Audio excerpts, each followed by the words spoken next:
नमस्कार दोस्तों, स्वागत है आपका आपके अपने YouTube चैनल जीएस जीनियस में। जैसा कि आप स्क्रीन पर देख रहे हैं, UN adopts resolution demanding Russia to immediately withdraw its troops from Ukraine. United Nations अर्थात संयुक्त राष्ट्र संघ में एक प्रस्ताव को स्वीकार किया है जिसमें कि कहा गया है कि रूस जो है वो तत्काल अपनी जो सेनाएं हैं, अपने सैनिकों को यूक्रेन से हटा ले। क्यों ये प्रस्ताव आया, कौन ये प्रस्ताव लाया, इन सब चीजों को इस वीडियो में हम डिटेल से देखेंगे। इसमें रूस का क्या रुख रहा, अमेरिका का क्या कहना है, इन सब चीजों को बारी बारी से हम वीडियो में देखेंगे।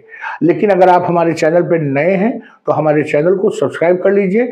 हमारे चैनल पर इसी प्रकार के आपके आसपास की छोटी छोटी घटनाओं को, देश दुनिया की घटनाओं को वीडियो के माध्यम से प्रस्तुत किया जाता है। तो चलिए मित्रों, देखते हैं।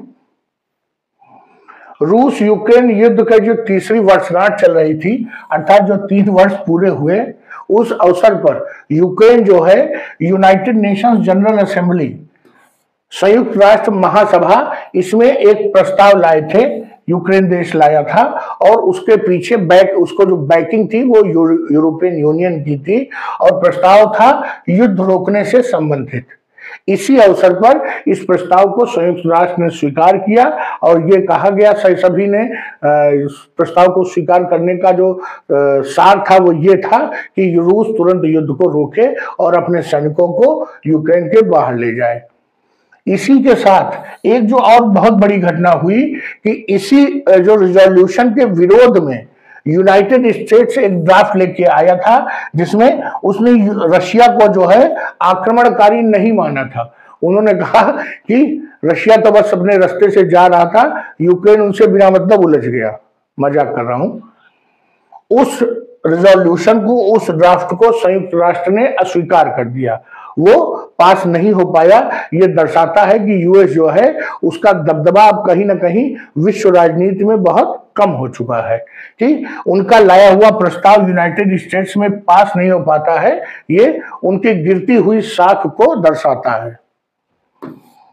जो ट्रंप प्रशासन जब से सत्ता में आया है, 20 जनवरी को उन्होंने शपथ लिया था, उसके बाद उन्होंने, उसके पहले जो अमेरिका की राजनीति थी उनकी राजनीति बिल्कुल पलट गई है।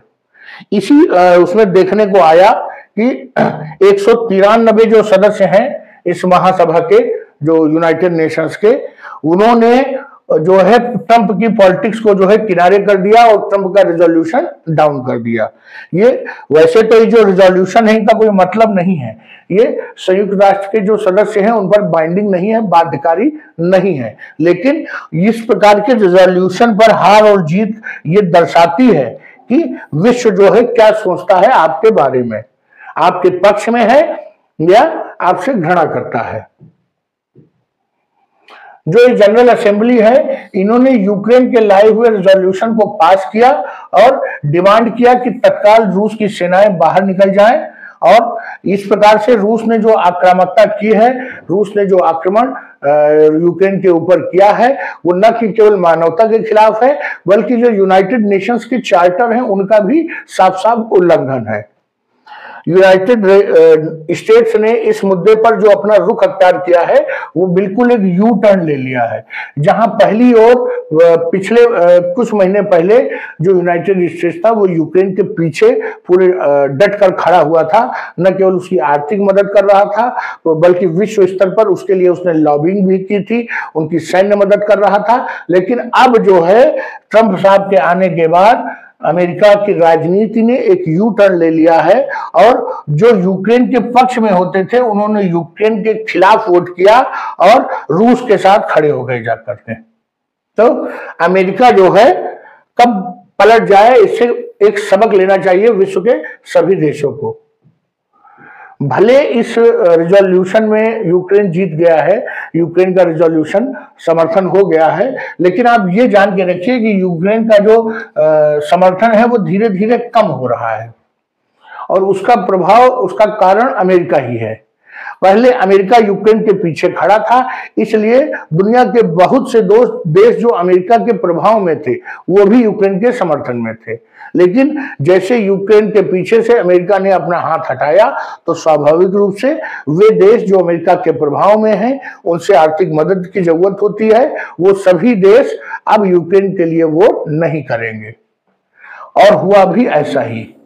जो ये रिजोल्यूशन था वो 93-18 इस रेशियो में जीता, अर्थात 93 देश यूक्रेन के पक्ष में थे, 18 देश यूक्रेन के विरोध में थे। विरोध में रहने वालों में जो 3 प्रमुख देश थे, चाइना, अमेरिका, रशिया, इसके अलावा बेलारूस, हंगरी और भी बहुत से देश, नॉर्थ कोरिया, तो ये सभी देश लगभग विरोध में थे। इसके अतिरिक्त 65 देश, जिनमें से अधिकांश देश पहले यूक्रेन के साथ खड़े थे, उन्होंने अब वोट न डालने का फैसला लिया। और ये 65 जो वोटिंग से अनुपस्थित रहने वाले देश हैं, ये साफ साफ अमेरिका का प्रभाव है।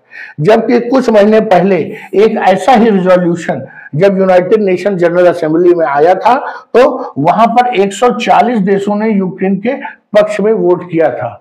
आप समझ सकते हैं कि ये और कुछ नहीं है, ये अमेरिका का जो है प्रभाव है, और उन्होंने जो साइड बदली है, उन्होंने जो पाला बदला है, उसके कारण 65 देशों ने वोट करने से मना कर दिया, क्योंकि वो किसी भी तरीके से अमेरिका को नाराज नहीं करना चाहते हैं। इस जो रिजोल्यूशन में पूरी तरह से सभी देशों ने रूस के जो है एग्रेशन को जो है पूरी तरह से क्रिटिसाइज किया है। जब अमेरिका का ये रिजोल्यूशन डाउन हो गया तो उन्होंने ये कहा कि अब वो यूनाइटेड नेशन सिक्योरिटी काउंसिल में अपना प्रस्ताव लाएंगे। और जो यूक्रेन है उसने लोगों से अपील की कि भाई इस प्रकार से एब्सेंट मत रहिए वोट करने से, कोई ना कोई एक स्टैंड लीजिए, किसी प्रकार अडिग रहिए, क्योंकि ये जो युद्ध है ये मानवता के खिलाफ है, न्याय के खिलाफ है, और 3 साल से लगातार उनका देश जो है युद्ध को झेल रहा है। उनका ये कहना है कि उन्होंने कभी भी आक्रामकता नहीं दिखाई, वो लगातार युद्ध को डिफेंस कर रहे हैं, और युद्ध को की सुरक्षा करना, रक्षा करना, ये प्रत्येक यूक्रेन के नागरिक का अधिकार है। कहने का तात्पर्य है उन्होंने जो बम और गोले चलाए उसको भी वो जस्टिफाई कर रहे हैं यूक्रेन वाले।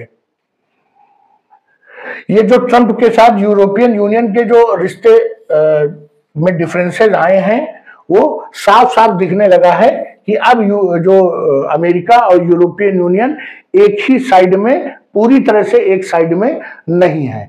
और यहाँ पर जो ये रिजोल्यूशन आया है उससे और ये लगने लगा कि रिश्तों में और दरार चौड़ी होती जा रही है। इसके पहले ट्रंप साहब ने यूरोपियन यूनियन को शामिल किए बिना रूस के साथ वार्ता शुरू कर दी थी, और अब ये रिजोल्यूशन के पक्ष में दोनों साइड अलग अलग तरफ खड़े हुए दिख रहे हैं। यूएस ने न केवल यूक्रेन के रिजोल्यूशन का विरोध किया, बल्कि उसके कंपटीशन में एक दूसरा रिजोल्यूशन भी लेकर के आए। जब इनका रिजोल्यूशन गिर गया तो इन्होंने कहा कि इस रिजोल्यूशन को हम सिक्योरिटी काउंसिल में उठाएंगे। यहां पर रिजोल्यूशन लाने का कोई मतलब नहीं है, क्योंकि ये बाध्यकारी नहीं है। और सिक्योरिटी काउंसिल में इस समय चाइना जो है वहां की अध्यक्षता कर रहा है। स्वाभाविक रूप से रिजोल्यूशन लाने में, ऐसा कोई रिजोल्यूशन लाने में जो रूस के पक्ष में है, तो लाने में कोई दिक्कत नहीं होगी। जो यूएसए, रशिया और चाइना, ये तीनों देश जो वीटो कंट्रीज हैं, वो रिजोल्यूशन के पक्ष में रहेंगे, और ऐसी उम्मीद की जा रही है एक्सपर्ट्स कि ब्रिटेन न्यूट्रल रहेगा, और हो सकता है कि फ्रांस जो है इस रिजोल्यूशन को वीटो कर दे, और वीटो करने के बाद इस पर आगे कोई चर्चा नहीं की जाएगी।